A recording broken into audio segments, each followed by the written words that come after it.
Lepo pozdravljeni v rubriki Znano o neznanem. Kako se razlikujeta severni in južni pol?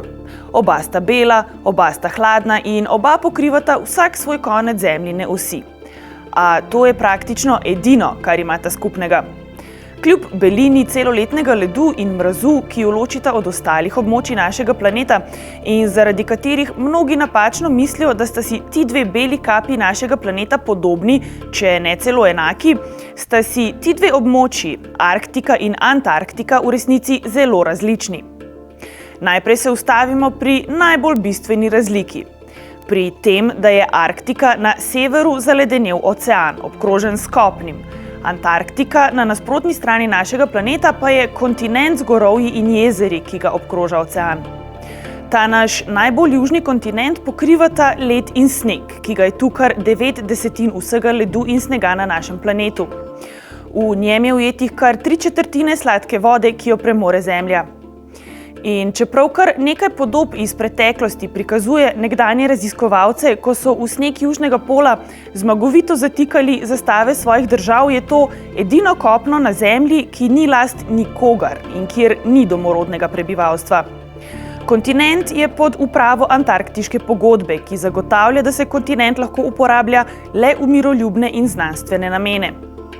Prav nasprotno je na nasprotnem koncu, na severnem polu oziroma v arktičnem krogu. Tam, znotraj arktičnega kroga, v malih in nekoliko večjih krajih, ki pripadajo različnim državam, živi okoli 4 milijone ljudi. Vse te države z energetsko lakomnostjo oziroma lakoto zrejo proti severu, kjer naj bi bile znotraj arktičnega kroga po ocenah strokovnjakov še nedotaknjene rezerve nafte, in sicer kar četrtina vseh svetovnih rezerv nafte. Strokovnjaki domnevajo, da je nekaj rezerv nafte tudi na Antarktiki, vendar pa Antarktiška pogodba kakršnokoli črpanje nafte za zdaj prepoveduje. Nadaljne razlike med severnim in južnim polom zadevajo to, kar je skupno obema območjema – sneg in led. Na Arktiki, ki je pretežno iz razmeroma tanke plasti ledu, je led zelo odvisen od spremenljivih podnebnih razmer. Ob toplejših temperaturah v poletnih mesecih se ta 4 do 5 metrov debela ledena plošča tali in lomi. Lani, na primer, je po poročanju raziskovalcev razpoka v ledu prvič segla vse do severnega pola.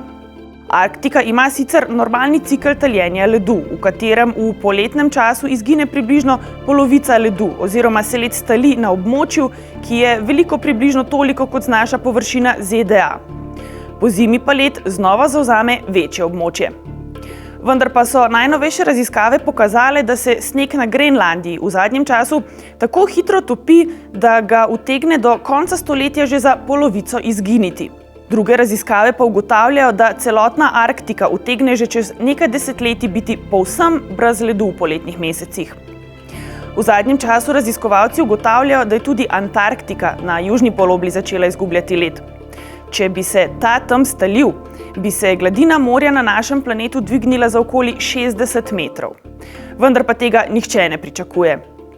Na Antarktiki je namreč tako mraz, da se na številnih njenih območjih sneg nikoli ne tali.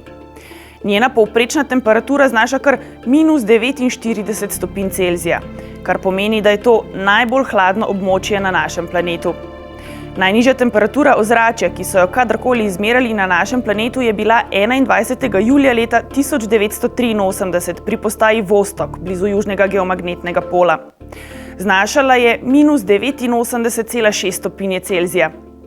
Nasprotno pa se Arktika, kjer je pozimi povprečno -29 stopinj Celzija, poleti nekoliko ogreje.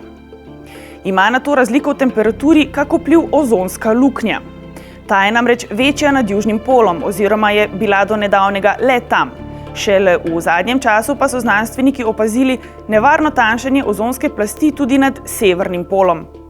To je, kot pojasnjujejo klimatologi, bistveno manjše prav zaradi nekoliko toplejših temperatur na Arktiki. Te omejujejo nastajanje polarnih stratosferskih oblakov, ki pa uničujejo ozon.